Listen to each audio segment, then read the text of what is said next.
Olá, eu sou o Marcelo Katayama e é um prazer enorme para mim estar de volta aqui com você para mais um vídeo dessa série para os pais. E hoje vamos falar sobre diferentes estilos de educar. E para isso eu gostaria de começar te convidando para uma reflexão. Quantas vezes você já ouviu a seguinte expressão? Olha, na minha época as coisas eram diferentes. Os filhos respeitavam os pais, os alunos respeitavam os professores, tudo era diferente, não era essa bagunça de hoje não. Quantas vezes você ouviu isso, quer seja do seu pai, dos seus avós, pessoas que viveram realidades distintas da que você viveu. E se nós observarmos, a realidade como mudou também a forma com que a gente pode ensinar e educar as pessoas. Veja bem, o que parece que aconteceu com a educação com o passar das gerações? Parece que, de repente, perdeu-se a mão em tudo? Ou nós estamos constantemente nos adequando à realidade do momento presente? Vou te convidar para uma rápida viagem no tempo, quer ver? Na década de 70, como é que a informação chegava até as pessoas? Nós tínhamos alguns poucos canais na TV que passavam o noticiário num determinado momento. Você tinha jornais impressos que chegavam uma vez por dia na sua casa com as notícias dos dias anteriores. E se você precisasse de algum conhecimento extra, você ia procurar num dicionário ou numa enciclopédia que havia sido escrito há 10, 20, 30 anos antes. Então, a informação transitava com uma velocidade diferente. E foi assim da década de 70 até 1994. Até 94, as coisas funcionavam mais ou menos do mesmo jeito, que foi quando a internet chegou no Brasil. E veja, de 94 até mais ou menos 2007, que é quando a internet ficou amplamente disponível para a gente nos nossos smartphones, a coisa também era mais ou menos por aí. Mas nesse período de 94 até 2007, a gente tem aí um período de quase 15 anos, um pouco mais de 15 anos. Nesse período de 94 a 2007, as coisas vieram mudando. Porém, nos últimos 15 anos, de 2007 para cá, essa mudança ganhou uma velocidade muito grande. Isso porque a informação hoje transita muito rápido. Você fica sabendo de coisas que aconteceram do outro lado do mundo praticamente instantaneamente. Hoje, as pessoas têm credibilidade não pelo grau de publicações científicas, acadêmicas que elas fazem ou pela velocidade com que elas fazem essa programação, essa construção de material e de conhecimento. Hoje, as pessoas ganham credibilidade pelo número de seguidores que têm nas redes sociais. Então observa que a credibilidade, a forma, tudo mudou. E num momento onde tudo muda muito rápido, novos modelos educacionais são construídos, são criados, como escolher pelo modelo certo? Se eu resolvo defender um modelo, vai ter gente criticando. Se eu escolho criticar um modelo, vai ter gente defendendo. Então, num cenário como esse, como escolher? Qual é o jeito certo, o estilo certo de educar? Difícil, né? Então, nessa situação, nesse cenário, nós precisamos voltar para a origem. E voltar para a origem significa refletir de novo sobre qual era a finalidade de educar. Qual é o objetivo de educar uma criança, um adolescente? Porque ao buscar novamente qual é a finalidade, a escolha do estilo começa a fazer mais sentido e começa a ficar mais fácil. Porque você não precisa adotar rigidamente um estilo ou outro, ou encontrar um estilo do meio.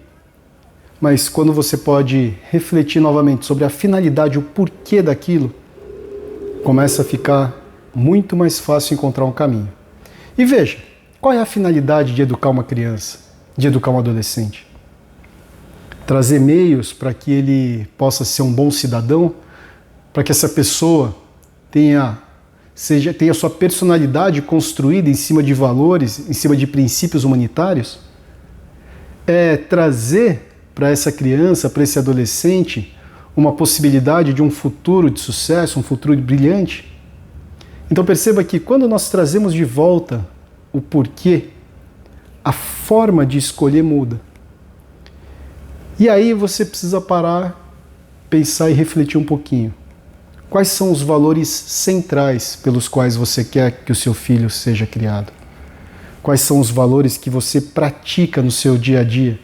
Porque os nossos filhos não aprendem só na escola. Na verdade, eles aprendem a parte técnica na escola. Eles aprendem muito, muito, muito em casa. E eles aprendem em casa não por aquilo que você diz, mas por aquilo que você faz, que é um reflexo dos seus valores, daquilo que é importante para você. É muito difícil ensinar uma criança a não roubar quando você acaba cometendo esse tipo de infração. É muito difícil ensinar uma criança a respeitar as regras quando você, de uma forma consistente, desobedece algumas regras. Percebe? Então, valores. Isso é muito importante. E os filhos podem participar na escolha, por exemplo, de qual escola vão querer estudar. Mas quando você tem clareza desses valores, fica mais fácil conversar sobre essa escolha e ajudá-los a decidir. O segundo ponto importante é uma visão de futuro. Qual é o futuro que você almeja para o seu filho? E veja, pode ser que você queira que ele siga uma carreira mais tradicional, ou tenha esse desejo que ele siga uma carreira mais tradicional. Se essa escolha vai ser a escolha dele, muitas vezes você não tem como controlar isso. Pode ser que você ache mais interessante que o seu filho siga uma carreira mais relacionada às artes. E isso pode moldar a forma de direcionar o caminho, o estilo de educação. Pode ser que você decida, como muitas pessoas, deixar com que ele escolha qual é o caminho que ele quer seguir. E deixar com que ele escolha significa sentar e conversar a respeito dessas escolhas. Ajudá-lo a trazer prós e contras de algumas escolhas. E quando você faz isso, é uma forma de educar. Então, mais importante do que ficar preso a um determinado estilo de educação, eu sinto que mais importante do que isso é você pensar, refletir, avaliar. Você como pai, você como mãe, e na conversa, se possível, do casal, definir quais são os valores que eu quero ensinar para o meu filho, que eu quero que esse meu filho aprenda. E qual é a visão de futuro que eu tenho para essa criança, para esse adolescente.